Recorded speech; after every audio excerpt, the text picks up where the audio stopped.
Friends, पांढऱ्या डागाबद्दल मी आज तुम्हाला खूप महत्त्वाची गोष्ट सांगणार आहे। माझं नाव डॉक्टर नेहा डोंगरकर। पांढरे डाग आहेत ह्याच्याबद्दल त्या पांढऱ्या डागाच्या त्रासापेक्षा कोणी काय म्हणेल ह्याचा त्रास या पेशंटला खूप जास्त असतो, हे तर सगळ्यांना अनुभव आलाच असेल। मग त्याच्यामध्ये बरेचसे आपल्याला त्याच्याबद्दलचे मतमतांतर दिसून येतात, त्याला आपण कमेंट्स म्हणूया। कसे की फॅमिलीमध्ये एखाद्याच असं बोललं जातं की हा तुला का झाला, कधी कधी फॅमिलीमध्ये असे बोललं जातं की जाऊ दे, झाला तर झाला, मी ॲक्सेप्ट केलंय ना, मग जसं होईल तसं होईल।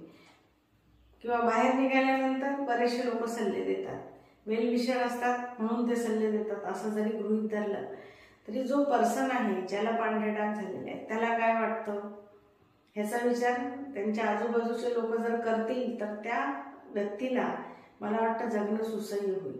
पांढरे डाग हे बरे होतात, पण ते बरे होण्यासाठी काही ठराविक कालावधी लागतो।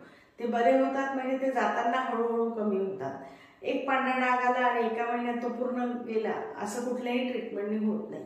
आणि आयुर्वेदाच्या ज्या ट्रीटमेंट आपण प्रोव्हाइड करतो त्या ट्रीटमेंटमध्ये तो डाग परत येऊ नये याच्यासाठी भरपूर मेडिसिन असतात आणि तो जाण्यासाठी पण असतात।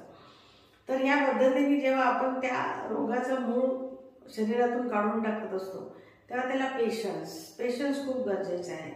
तेव्हा ज्या व्यक्तीला पांढरे डाग आहेत त्यांनी मी जशी आहे किंवा मी जसा आहे तसं ॲक्सेप्ट करा आणि जास्तीत जास्त त्या औषधाकडे लक्ष द्या। डॉक्टर काय सांगतात त्याच्याकडे लक्ष द्या आणि तुम्हाला सांगितलं त्या पद्धतीने स्वतःची काळजी घ्या।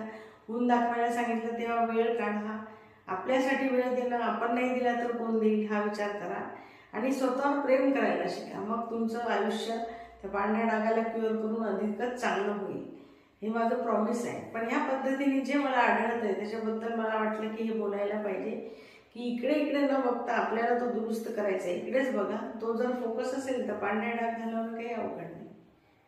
त्याच्यामुळे स्वतःवर प्रेम करायला शिका, स्वतःला ॲक्सेप्ट करा आणि मग तुम्हाला त्याचा मार्ग दिसेल। थँक्यू।